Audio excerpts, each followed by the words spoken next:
Hai, selamat pagi semuanya. Saya Ibu Bella Giadimera. Saya adalah dosen pengampu mata kuliah Kepribadian Amarian 3, Kejujuran dan Anti Korupsi. Jadi pada pertemuan pertama ini saya akan membahas terlebih dahulu tentang rencana pembelajaran semester untuk satu semester mata kuliah ini. Jadi saya akan menjelaskan secara singkat saja tentang rencana pembelajaran semester. Di dalam rencana pembelajaran semester ini ada capaian pembelajaran. Itu menyangkut aspek sikap, pengetahuan, keterampilan umum, dan keterampilan khusus. Jadi nanti kalian bisa baca sendiri RPS-nya seperti apa, capaian pembelajarannya seperti apa, nanti akan saya share di grup. Kemudian yang lebih penting di sini saya akan membahas tentang sistem penilaian dan bobot mata kuliah keseluruhan. Untuk komponen penilaian ada 5 di sini, yaitu yang pertama penilaian presensi. Bobotnya adalah 10%. Itu dinilai dari daftar presensi kalian. Kemudian sikap dan keaktifan 10%. Tugas dan atau kuis 25%, UTS bobotnya adalah 25% dan bobot UAS yaitu 30%. Untuk pembelajaran secara online ini, teknik penilaian untuk presensi itu dihitung juga dari tugas yang kalian kumpulkan. Jadi kalau misalnya kalian selalu mengumpulkan tugas, itu berarti presensinya dihitung bahwa bahwa kalian hadir seperti itu. Jadi kalau tugasnya sudah dikumpulkan berarti kalian hadir, kemudian apabila tugas tidak dikumpulkan berarti sebaliknya yaitu kalian alpha.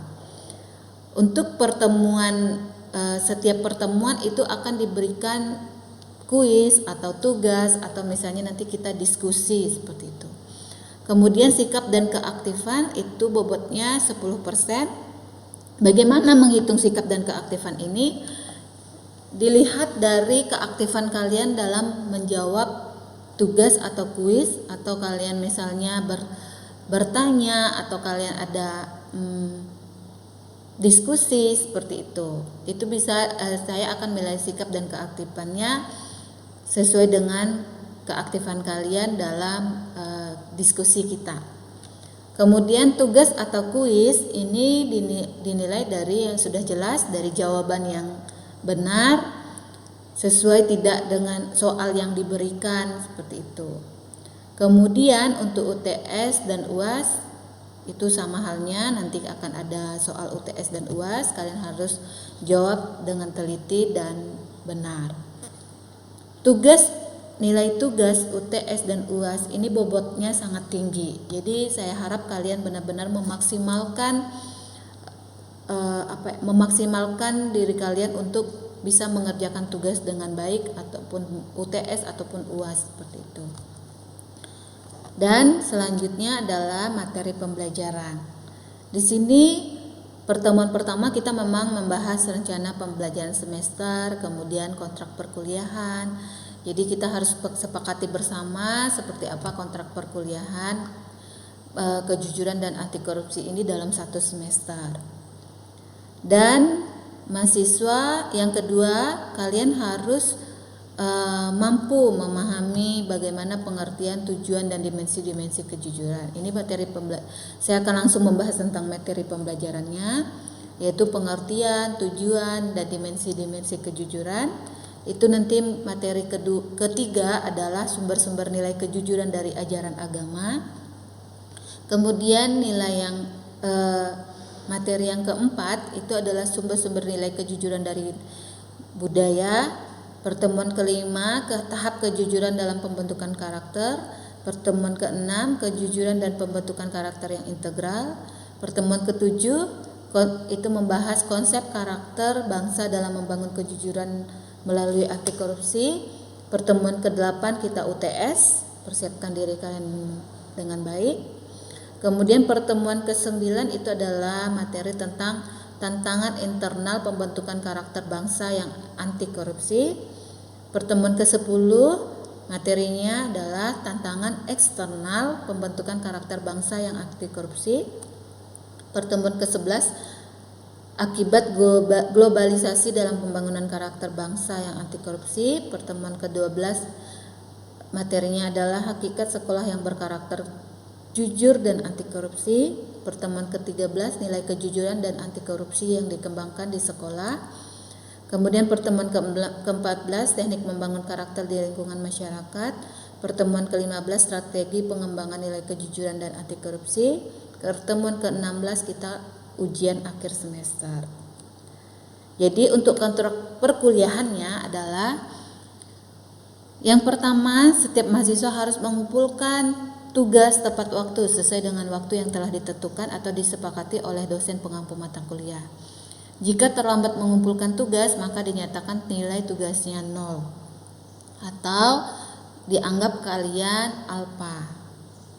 Dan yang kedua, mahasiswa dan dosen pengampu boleh melaksanakan perkuliahan melalui WhatsApp group, LMS maupun sistem lainnya sesuai dengan kesepakatan bersama. Jadi seperti dengan mata kuliah sebelumnya, kita melakukan diskusi itu melalui WhatsApp group. Apabila ada apabila saya akan misalnya menyampaikan bagaimana tugas atau UTS atau UAS, saya kirim lewat LMS atau misalnya YouTube, itu akan saya beritahukan pada pertemuan selanjutnya begitu. Jadi diharapkan dalam mata kuliah ini, walaupun ini secara daring atau online, mahasiswa juga harus tetap aktif mencari referensi sendiri. Apabila misalnya ada yang mau ditanyakan, itu langsung kita diskusikan bersama dalam WhatsApp grup kita. Jadi kalian juga, walaupun kalian tidak tatap muka dengan saya, itu kalian boleh tanya jawab di luar dari jam perkuliahan kita juga langsung WhatsApp saja. Jadi itu kalian bebas, kita bebas diskusi, tidak harus misalnya hanya dalam waktu 2 jam saja. Kalian boleh di luar dari jam perkuliahan. Apabila misalnya saya bisa menanggapi, saya akan menanggapi sesuai dengan apa yang kalian tanyakan atau apa yang akan kita diskusikan, seperti itu. Ini adalah silabus singkat, nanti kalian bisa baca sendiri. Kemudian ini adalah draft rencana tugas mahasiswa. Jadi untuk mata kuliah kejujuran dan anti korupsi ini, nanti referensinya itu berdasarkan dari handout yang saya berikan atau PowerPoint yang saya berikan. Kemudian nanti juga referensinya itu berdasarkan pedoman buku anti korupsi dari PDDikti, dari Kementerian atau Kemenristekdikti. Itu jadi bisa saya akan sharekan, bisa kalian pelajari. Apabila kalian mendapatkan referensi lain, itu juga saya perbolehkan begitu. Jadi kita nanti bisa saling belajar di sini, kita bisa saling berbagi ilmu begitu. Sekian dari saya harapkan walaupun kita belajarnya daring atau online, kita dapat bisa mencapai capaian pembelajaran sesuai dengan yang telah ditetapkan. Dan saya sangat berharap mahasiswa juga terlibat aktif dalam mata kuliah ini. Jadi kalian walaupun kurang sinyal atau misalnya ada halangan, itu kalian langsung beritahukan saya atau misalnya beritahukan kepada ketua kelas begitu, agar kalian tetap mendapatkan nilai dalam mata kuliah ini begitu. Oke, sekian dari saya. Terima kasih atas perhatiannya. Selamat belajar. Kalian mempersiapkan diri untuk pertemuan selanjutnya. Saya akan men-sharekan materi pada pertemuan selanjutnya. Jadi jaga kesehatan selalu. Terima kasih.